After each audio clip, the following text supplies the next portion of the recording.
happen. Okay, here we go. Got Okay. it. We've You got started.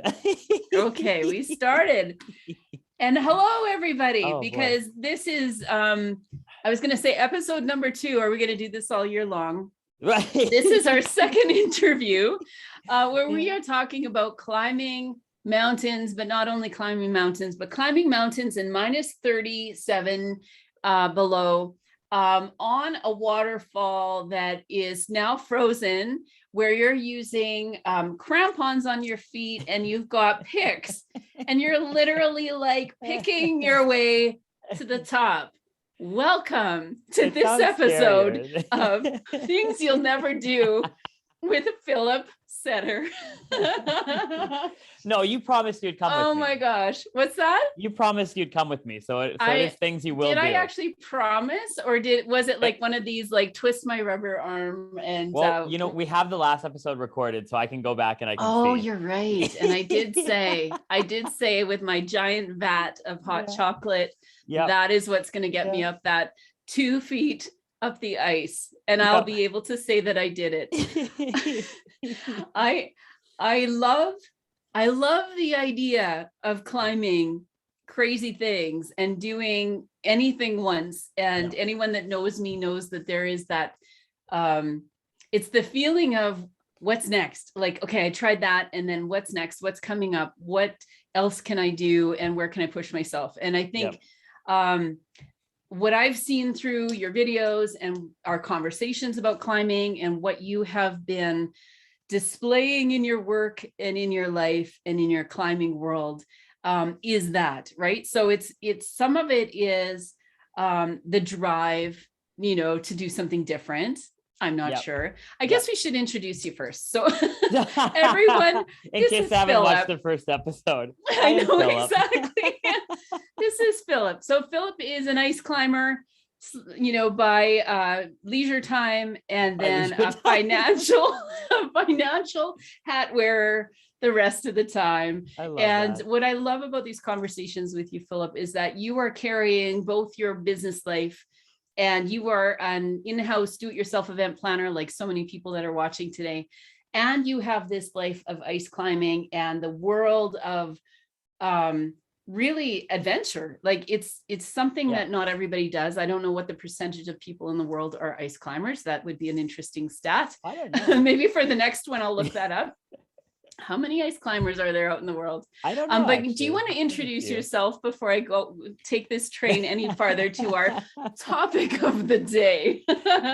Sure. So, my name is Philip Setter. I guess I'm a climber by day, generally. And then for business, I guess to fund my passions out in the mountains, I have a few different companies all in the financial sector. Probably the one that I'm most interested about right now, if I could maybe talk a couple seconds about it, if that's okay. Of course. Yeah. Please. So, and this is actually, it really ties into the climbing now. And like my entire career in business over the last 6-7 years, I've kept my personal life and my corporate life like completely separate. And this new project is actually bringing them together for the first time. Cool. And that's really exciting for me, because now I can leverage my passion for climbing and I can use it for my business, which means not only are a lot of things write off within my passion, but also I can do more of it and justify it because I'm making money from it in my business. Totally. So that's exciting. So the project that I'm working on right now is called Affinity Life. And essentially the 10-second pitch of this is we're an online life insurance platform. So you can go online to the website, you can look up quotes from various different companies across Canada for life insurance, and it's completely online. You can find a price that you're comfortable with. You can learn about it, get some more information, take a recommendation quiz, find out how much you need for how long you need it for, and then you can actually apply for it 100% online as well. So we built out an entire application process, from the identity verification to all the know your client documents and the compliance. Everything is completely online. So you don't ever need to talk to an agent if you don't want to. We are there if you do want to talk to us, but of course, if you don't want to talk to us, then there's no problem. And so it's 100% digital online solution. And so how I'm porting that over to the climbing world, this is really cool, is we'll put regular people into like this box right here. We'll say there's regular healthy people. They don't do anything that's dangerous. Insurance companies really like these people because they don't really, they're not a hazard that much. They might get into a car accident, but we know the statistics of that quite fairly well. And so we have a type of insurance for them, which we'll call regular insurance. However, this other box over here is what we'll call for the extreme sports people. And the more things that you do, the more hazardous it becomes and the more risk you are to the insurance company.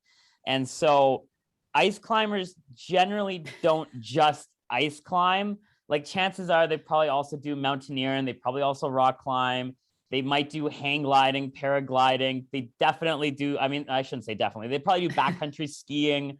I mean, like myself, for example, I rock climb, I mountaineer, I ice climb. I also do backcountry skiing. And so the more of these dangerous activities that you do, the higher of a risk you are. And so there's a different type of insurance for this little class of people right here. And so we're building that out on the website as well. So it'll be a completely separate section, but it'll be extreme sports insurance, up to $1 million of coverage for people who are like me and ice climb and rock climb. And I know how hard it is to get it because I had to do it for myself to get myself all this coverage. And so I already went through the process of getting it. So so that's probably what I'm most excited about here. And now I can pair the two together because I can leverage obviously my own experience in ice climbing to push my business. Totally. And I remember our conversation that would have been like 2 years ago, or when we had that conversation in the co-working space where we both were, and talking about your events that you were planning and that you want to give knowledge and information and some great education to your clients and potential clients through the events that you plan. And this idea of your world as an ice climber is fascinating. And a lot of people don't do that. And your knowledge of what that world is and bringing that into your events is such a cool way for people to actually get to know you, like as a person. And then he also can handle finances and he can actually do something, practically with us, and people do business with people they like, right? Like that's part of doing business is really getting clear. And I think for a lot of people that are on, the readers of Moments Magazine, they are people that are planning and promoting their own events, but quite often they're authors or they're thought leaders or they're people that are out there sharing who they are, and to go deeper in that, really to understand who they are and what they're bringing to the table in all of you, not just in, your financial world and all of that expertise you have there, but in the fun things that you do and the things that you're passionate about. So it's perfect example. And today we're talking about life's joys. So the cool thing about the topic for today, which actually is kind of cool because you've just now beautifully kind of transitioned us into the theme for today on my handy dandy Sharpieville over here. But having this, the conversation about the topic that you gave me was life's greatest joys come through its hardest times. And a lot of the people that are listening today have come through a lot of hard times. And I actually had lunch with a gal that I've known for a long time. We've both been in the events industry forever.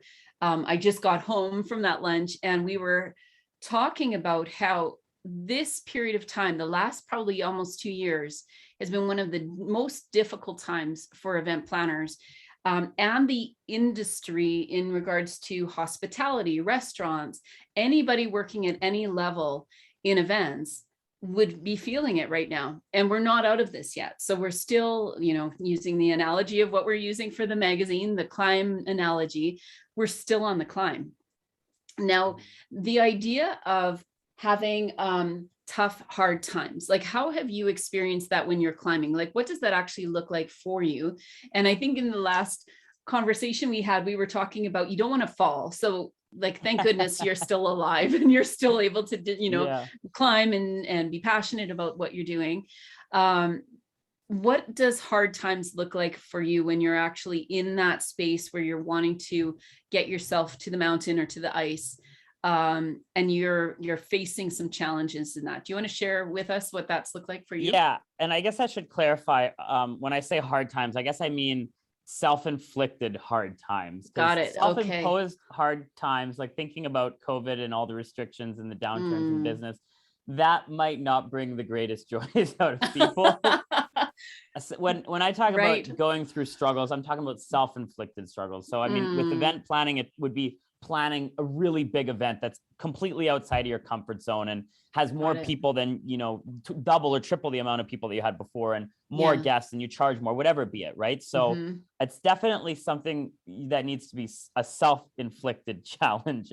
If it's imposed on you, I'm not sure if it'll have the same effect. Well, and I'd love to hear your story first, but I think that there have been, I just have a new podcast that's going out tomorrow. And that was part of the conversation, was going through a bunch of things and then coming out of it and actually in retrospect, seeing what we're pulling in from our experience and some of those hard times. Joy is relative, I guess, too.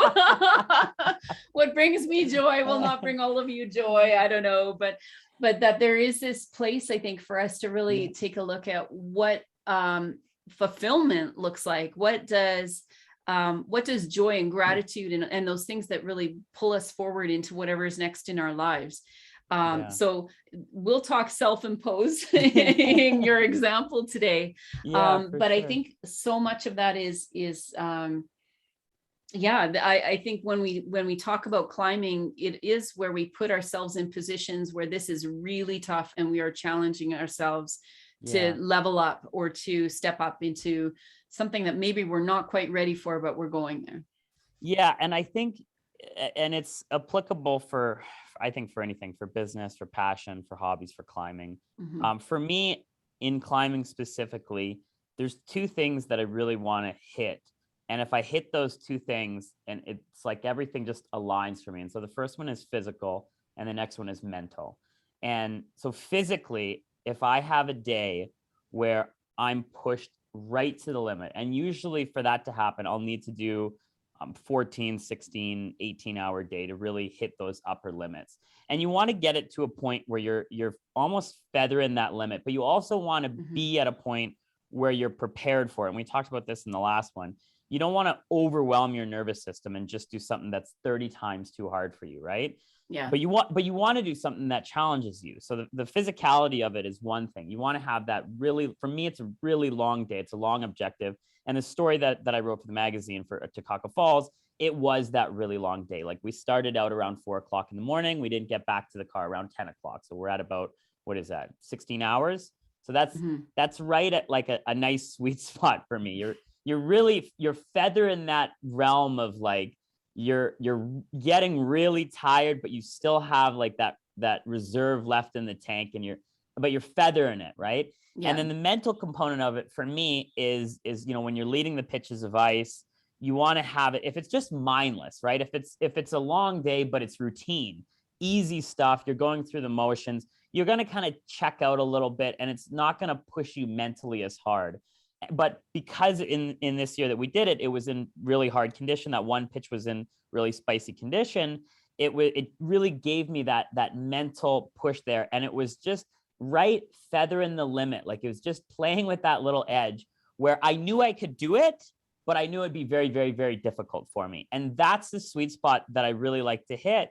And when you put yourself in those situations willingly, and you know it's going to be very hard for you, but you can do it. It's like, that's like the magic sauce that happens. And when you go through that, it's like this euphoric moment and this euphoric day. I mean, however long it is for you, whether it's an event or a whole day or whatever, the whole week of activities, who knows? But it's this like euphoric moment that as you're going through it, you're like almost watching, not from you're like looking at yourself doing it, and you're playing it out. And when it's all done, it's just, there's not anything else that really compares to it. When you know that you can look back and you've given everything that you've had to this one thing, and you pursued it relentlessly, you gave it everything you had physically and mentally and emotionally, and then you can sit back and say, I did that. And it's like, it's hard at the time. It's incredibly hard to get through, but after it, there's not a sweeter joy, honestly, that comes out of life. I don't think so. I haven't found it.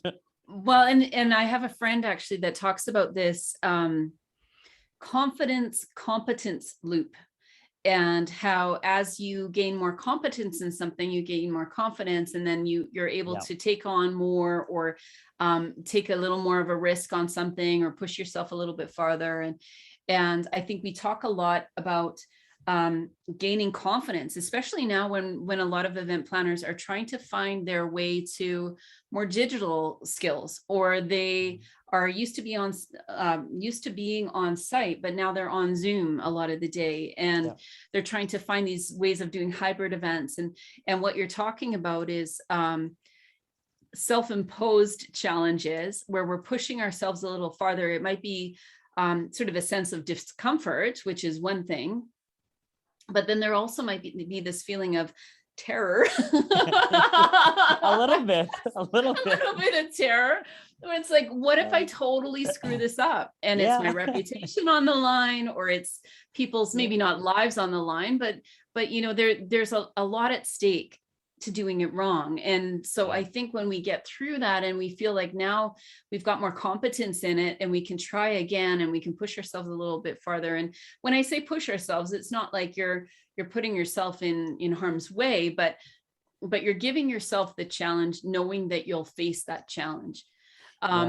So what would be the joy in that? Like when you said it's a great feeling, but what does that actually then translate for you for the next time you're climbing? Like, are you you're taking that feeling and then I suppose it's probably a lot like heroin, the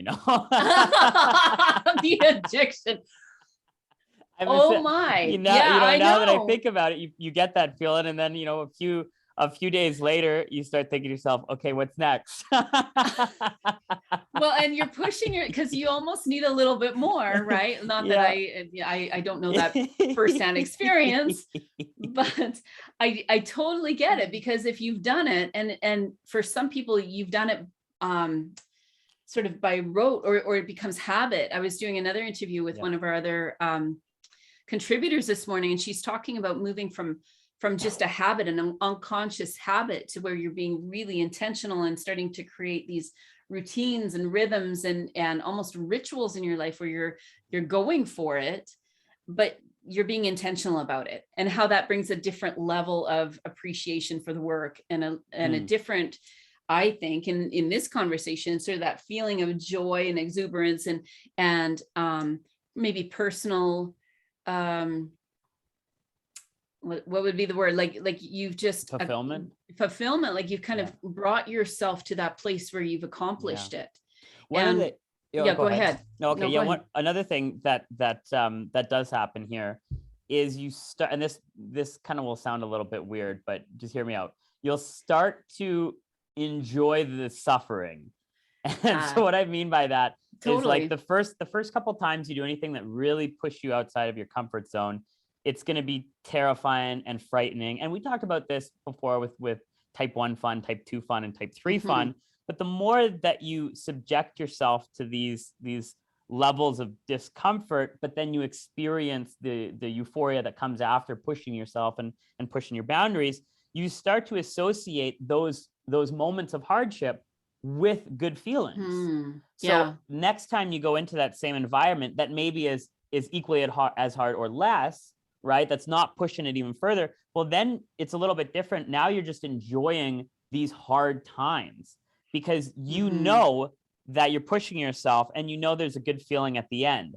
So, and the more that you do it now, we talked about this a little bit before, because my girlfriend and I went on a trail run like about a month ago or something like that. And we talked about this, I think, I don't know, in another meeting. But I don't think we talked about it in the last one. So I'd love for you to dive into that. Yeah. Sort of the three levels of fun. Let me remember this here. So type fun one is fun while you're doing it and fun to remember, but you're not really pushing yourself. Type 2 fun is not fun while you're doing it, but fun to look back on because, you pushed yourself. Right. And then type 3 fun is not fun while you're doing it, not fun to look back on, but it makes for really good stories. Right. I've got a whole bunch of those. I get that. and so we went on this trail run, and for me, I had done the trail run before. I'd done it last year. This is my girlfriend and I. And so I knew it was going to be a long, hard day. And so I was prepared for that. And I've done a lot of these days with ice climbing and all the other things. I'm used to it. Right. And so for me, this isn't even really like a type 2 fun kind. This is a type 1 fun kind of day for me. I'm having fun while I'm doing it. I know it's a fun day. It's going to be fun when I get home. Yeah, it's hard. We're pushing through it. Right. But my girlfriend on the other side, she didn't really know about this type 2 fun at all. And she didn't know how hard of a day it was. And so she's going through it and she's like, this is miserable. I hate this. I want it to be done. And we got to the halfway point, and at halfway, well, you're kind of, now you're in it. So for those who don't know, we did North Over Ridge, which was 37 kilometers and about 2,000 meters of elevation. So, and it's a trail run, you do it in one day. And so at about the halfway mark, we're way up in the mountains, like way up there in the middle of the mountains. We had just went across this exposed ridge. And now it's like, no matter which way we go, we're equal distance away from the car. And I think the gravity of the day had finally set in for her. And she's like, oh my God, like, I can't get out of here. I'm stuck here. You're not going to get airlifted. And so the whole time she's like, I'm never doing this again. I'm never climbing with you again. We're never going out again. You're never talking me into anything again. I'm done with all this. But then of course, after the day, it's like the next day she came to me. She's like, okay, I don't know why I'm feeling this, but I feel like I want to go out again. Get her to sign on the dotted line right there. Like, yeah, that's type 2 fun. It was hard while you were doing it, but you proved it to yourself and you got that euphoric feeling. So she didn't know that was at the end. And then after, she's like, wow, totally. That's what it's like. Well, and it's exactly what you're saying there is that you've proved it to yourself. Yeah. Right? Like there is a certain amount of appreciation and joy that comes from that, and gratitude that you made it. But even beyond that it gives you that sense of there could be more. And I think when we're willing to go there, and I love the type, I've used that, in goofy ways over the last couple of months since you told me about that. But I think there are ways that we can apply that, like the type 1, type 2, and type 3 fun. I often say event planning is fun. And then I've had people come back at me and say, don't tell people event planning's fun. And I said, but if we're not passionate about what we're doing, then why are we here? Like, or why, if we're not really wanting to come back the next day and wanting to put ourselves back in that position where we're taking on a new challenge, to me, that's fun. And even when I was a kid, I went to something called boot camp when I was a kid, and not because I was a terrible sort of terror in my family's house. I chose this. Jury's still out on this.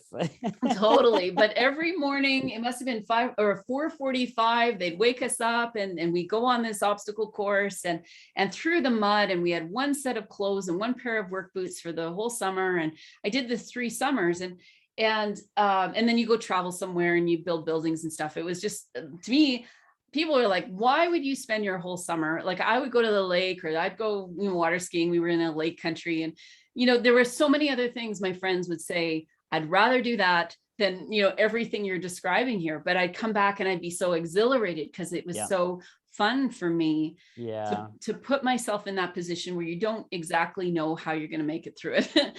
and it just changes the game when you start to think differently about what does fulfillment and fun look like. And bringing it back to the people that are listening today and what that looks like for people that are putting themselves out there in their events. Have you found that with some of the events that you've been planning, where you've self-imposed some kind of a challenge? Maybe you've pushed yourself to a different type of an event or with different people where you weren't quite sure if you could pull that off, and then how you came out of that and saw the benefits of it. Yeah, definitely. Going back to the analogy of type 1 fun and type 2 fun, I think we share that, and I think a lot of people have this personality, but you and me definitely have the same personality, where it's like type 1 fun is fun while you're having fun, you're having fun to remember it on, but it's not, after a while, it's like, okay, I don't want to do this anymore. I want to challenge myself. What's the next thing? We got to, I want to push myself. I want to really see what's bigger and what's better, and how can I push myself more? Yeah. And whether that's in sports or hobbies or your business. And so, I mean, in my business, not in a while now since COVID, but I used to run lunch and learns all the time. And I ran them probably every week or every 2 weeks. And so we were like cranking these things out. And so they weren't, after a while, it just became routine, and routine is good, but sometimes it gets a little bit monotonous and you want to push yourself a little bit more. So on average, we would have 10 to 20 people at a lunch and learn. And, we got food, we did a little event. I gave a spiel for an hour and they went on their way. And I mean, business was good. I got a lot of clients from that. But eventually it's like, maybe we want to do some other things. So then we started running events for accountants, and we did those every 3 months instead. and we did a much bigger event. So we rented out a venue. We would get about 100 to 150 people at it, and we would do a much larger scale event. So preparing for that and pushing yourself out of those boundaries was a little bit more. And so we ran those for a while. And that was a drastic change in my comfort zone, because I went from doing a presentation to business owners, which is at a non-technical level of about 10 to 15 people, to now doing an event teaching tax strategies for accountants with rooms of 100 and 150 people. So not only was the knowledge that I was required to have and the size of the room substantially greater, right? So I really had to improve a lot of different areas in my own game, and that really pushed my own boundaries. And so we started running those for quite a while. We did those in Calgary, Edmonton, Vancouver, and Toronto. And then there was a couple other unique events that we did. Like one big one we did with 3 other, we'll call prominent business leaders in the community. And I think we got, there wasn't that many people there. There's about 80 or 90 people there. So it wasn't a huge event, but logistically, I was taking care of everything, like the PowerPoint, the drinks, checking people in, the banners, getting people on time. And I was a speaker at that one. And that was, I remember the day of that, and I was stressing the whole day. I'm like, oh my God, I wish it would just like come already so I could be there. I'm tired of preparing for it. I just want to get up on stage. I want everyone to come in there. I want to get this thing over with. And the whole day I'm just like, oh, can this come quicker? Like, I just want to get this over with. And I'm dreading it because I know logistically how complicated it's going to be and how many people are counting on me and how many people are going to be there. And again, it's like your reputation's on the line. Like my business was there. There's several other 3 other prominent business people that were there. Like, I wanted to make good impressions for them doing my part. And so it was like a lot on the line. And I remember I was just like, oh my God, I just want this day to be over with. But then once it was over, I was like, oh my God, that was the best day ever. Like, I remember I just went home and I sat on the couch. I was just like, it was like bliss coming over. I was like, oh, it went off perfectly. Everyone had fun. All the 3 other people that spoke with me, they had a great time. Everyone there had a great time. So it's just like, when you have all those elements come together and it happens just right. And I knew it's like what I said earlier with climbing. I had the capability to do it. I knew I could do it. I knew it was just like feathering that limit. And it didn't really have anything to do with like the public speaking or any of that. It was just logistically, there was so many moving components that I had to manage that it was just a very stressful night. But once it went off, I was like, yeah, I nailed it. So amazing. And we talk about, the joke is I save 1 arse at a time. This was, thanks to my friend, but I have this mantra. So I say that events should be affordable, repeatable, and scalable. And maybe that's kind of my 3 types of fun, because when you put something together that you're feeling like, it's fun when you're doing it, and it's fun, like you're not breaking the bank, you're kind of managing something that makes sense. But repeatable means that you've set a system in place that even if you're pushing it out a little bit farther, you've got a system that's going to hold tight, and it'll help you get to the results that you're looking for. And then when you're talking about scaling, that's where sometimes maybe that's type 3 fun in our event world. Because the scaling is where you may not actually be having fun while you're doing it, because your focus is on so many different things at once. You're trying to make sure everybody's not just happy, but that they're getting what they've expected in this event, and that your results are what you want them to be. And then you may not actually enjoy it after, because you might be exhausted and your team might be burnt out or whatever it is. We try not to go there, but scaling can be tough, and it's not forever.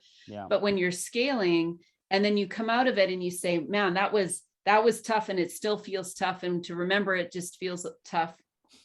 Actually, my husband was watching the Ted Lasso show. Okay. I just kind of, when I come in the room, I see different scenes, and they totally bombed a game. If anyone's sort of a Ted Lasso fan, you'll get this, but they totally lost terribly. They got totally destroyed. The next day, the coaches are in the room and they have to rewatch this game. And so what he does is he puts it on 3 times the speed and plays some kind of clown music in the background. He's like, this is the only way we can watch this game back. And it was quite hilarious, because I was thinking about some events where you're like, holy smokes, like that was just a gong show, or, and not necessarily that your guests notice things, but you're in this space where you've got to take a look at how did you scale. But then you want more of it because you're excited to go back, learn what you need to learn, and make this thing work. Yeah. So I so appreciate your example, because I think a lot of people out there feel that when you might, partially maybe it's boredom, partially maybe you need more income, maybe people are asking you to grow the event or have it in a different city or something like that.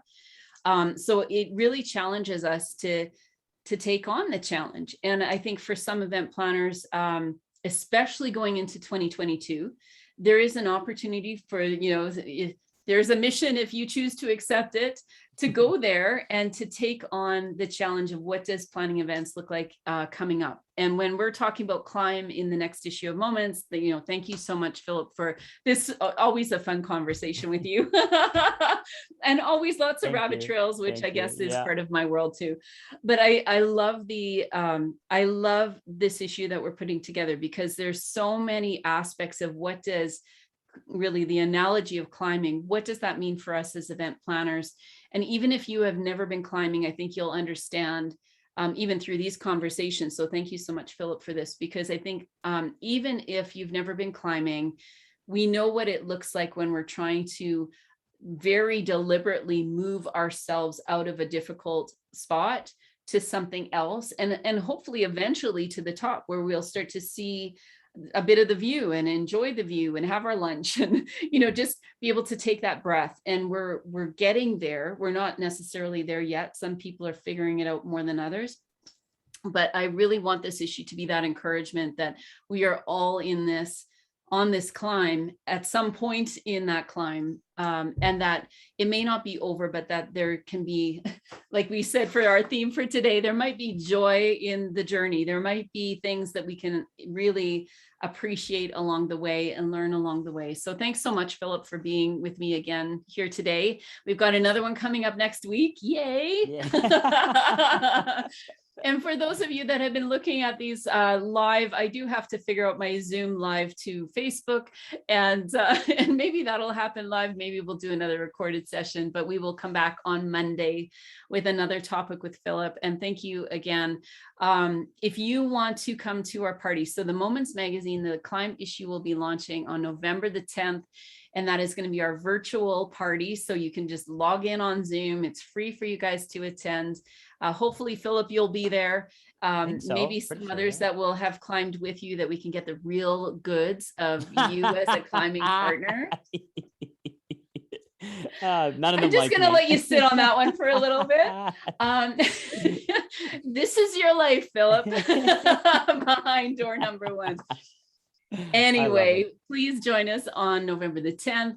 Anything else you'd like to say, Philip, before we sign off for today? Any encouragement that we can leave the planners with for today?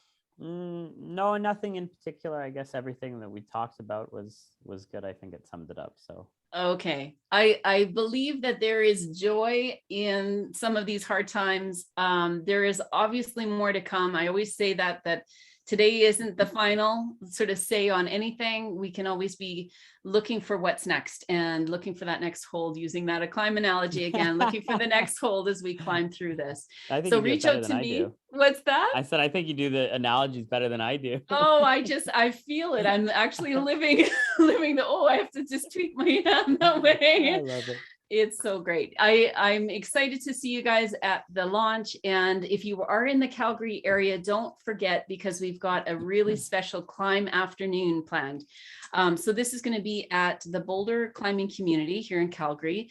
For those of you that are around the world, sorry, we can't come and climb with you there, but for our Calgary friends, you're welcome to sign up. It is an add-on as part of the tickets. And you can join us for a couple of hours. We're going to have MC Pete Woods. He's going to be our coach for the day. And Philip, if you're going to be there, maybe you'll help us out too. I'll have to twist your arm to get there on that Saturday. But we're so excited to see you guys and for you to read what's coming up in this next issue of Moments. So thanks everybody for joining us, and we will see you again.